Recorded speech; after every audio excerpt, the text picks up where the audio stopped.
Hello, Janelle. Hey, Joe. Hey, and welcome along to a different kind of episode we're doing today. Tell us a little bit about it, Janelle. Yes, we thought that over the next 6 episodes, we were going to try something a little different. We teased this very early on in the podcast, potentially episode 1. I think we mentioned it. Yes, so we're going to do something called Work Wednesdays and Social Saturdays. What is that, Joe? Yes, so thanks, Janelle. With a view to kind of testing what you enjoy on the podcast, we thought what we'd do is test a bit of a different format. Work Wednesdays, Social Saturdays.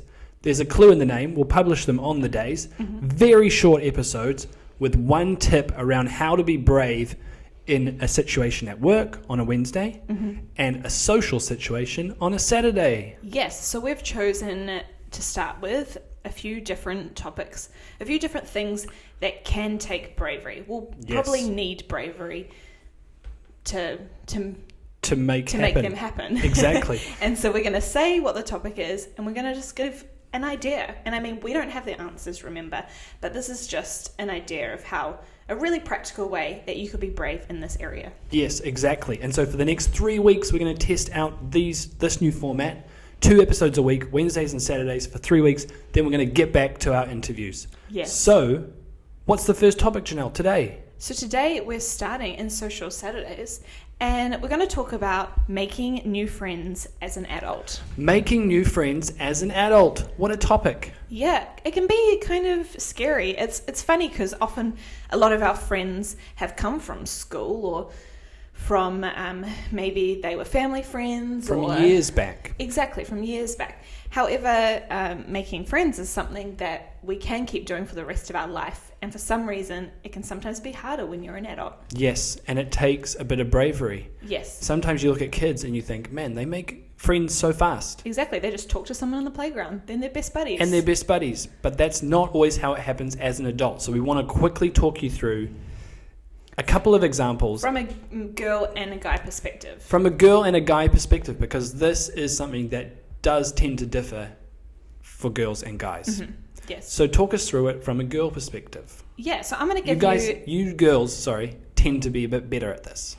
Yeah, because it is quite easy as a girl if you see someone, if you meet someone in a social setting and maybe it's through a friend, it's quite easy to just say, hey, would you like to grab a coffee? And you go get a coffee together. Yes. That's a simple way to do it. That's where you're already been in a social setting together. However, sometimes that doesn't happen. Maybe you have moved to a new place and you're not in any social settings where you can just meet someone by chance. So I wanted to tell you a little story of how I met one of my best friends. And actually, I like to tease her that she slid into my DMs. Slid into your DMs on Instagram. On Instagram, but exactly. One of my best friends who we're going to be interviewing very soon. You'll hear her story. Yeah.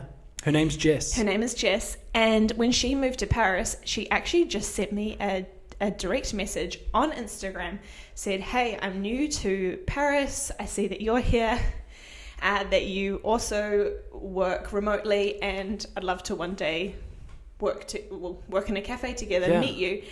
That's so brave. So brave. And from there, now she's one of my best friends. So that's one thing, is if you see someone who you think looks fun and you want to be friends with, send them a message. Yeah, what's the worst that can happen? The worst thing that might have happened in that situation is you didn't reply. Exactly. You ghosted her. But you replied, and now you're great friends. Exactly. And Amazing. Actually, I would have been the one who missed out if I did that. You would have been the one who missed out. So good on you, Jess. You're so brave. Can't wait to do an interview with you real soon on the podcast as well. For sure. Yes. Amazing. And so that's one tip, is just go for it. Maybe find someone on social media in your city. Reach out to them, DM them. What's the worst that can happen? Exactly. Be brave. Use the good parts of social media for your benefit. And that is actually one of the, there's a lot of things that are a little bit toxic about social media, but this is one of the coolest things ever about social media, that you can connect with people like that, make lifelong friends. You probably wouldn't have had the opportunity to meet her if it wasn't for social media. Exactly. So be brave and use it. Yeah. Amazing. And then from a guy perspective, I want to talk about my friend Andrew. Yes. And we interviewed Andrew on the podcast already, episode 14. Go check it out. Link in the show notes if you want to check it out. It's a great episode. Very funny. Thank you. We met around a common interest. So as guys, it's tougher sometimes. I don't know why. It shouldn't be. to say, hey, do you want to go for a coffee or a drink or whatever, or just chat. We feel weird doing that sometimes. Yeah. But the way we met was at a running group. So on a Monday night here in Paris, there was a running group from a certain location. We both just ended up being there. We ran together. We got to know each other just from running. And then little by little, we became great friends, and we're still great friends to this day. We talk about it in the episode. Yeah. So that would be my number one tip, is find a common interest group. Yeah, great. It's a great way to make friends as an adult. Yeah, and it just takes that little bit of bravery to go to the first one by yourself, and you just never know what's going to happen after, right? Totally. But you think about the friends that you might want to make. Usually, with those people, you share a common interest, and so starting off with going along to a group of people who also like the things that you do. It could be running, it could be pottery, it could be anything. You're likely to make friends there, and just go along and do the thing you love, and take the pressure off, and be with the people, and see what happens. Amazing. So good. Well, there's a couple of ideas, a real practical tip for you to take away this week. If you're wanting to make new friends, how about you try one of the ideas that we suggested? Yes, give it a go. Super practical, super short. This episode's done. Wow. If you loved it, subscribe, let your friends know. Yes. We'll be here again very soon. On Wednesday, in fact. On Wednesday. That was our Social Saturday. See you on Wednesday. Bye. Bye.